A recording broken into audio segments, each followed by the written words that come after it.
Caribbean সাগরের নীল জলরাশিতে হঠাৎ যেন কালো ছায়া নেমে এসেছে।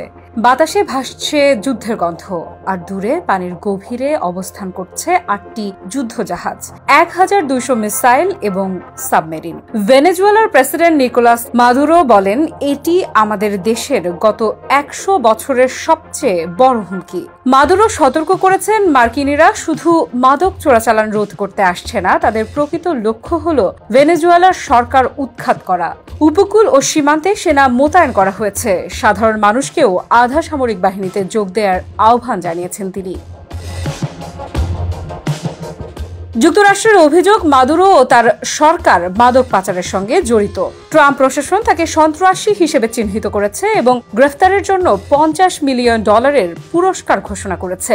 বর্তমানে ক্যারিবিয়ান অঞ্চলে দুটি HS guided missile destroyer USS Gravely এবং ইউএসএস জেসন ডানহাম অবস্থান করছে। সঙ্গে যুক্ত হয়েছে ইউএসএস স্যামসন ডেস্ট্রয়ার এবং ইউএসএস লেক অ্যারি ক্রুজার। সামরিক বিশ্লেষকেরা বলছেন, আগামী কয়েকদিনে জাহাজ ও সৈন্য সংখ্যা আরও বাড়ানো হতে পারে। ওদের স্বপ্ন পূরণে পাশে থাকতে পেরে আমরা গর্বিত।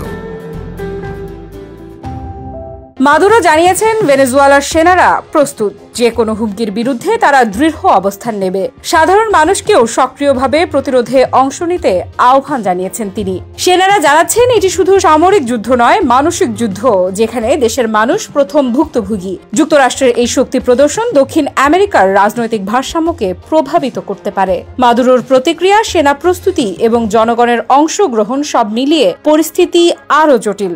রাজনৈতিক বিশ্লেষকেরা বলছেন, এটি শুধু ভেনেজুয়েলা নয়, পুরো ল্যাতিন আমেরিকায় উত্তেজনার নতুন অধ্যায় তৈরি করতে পারে।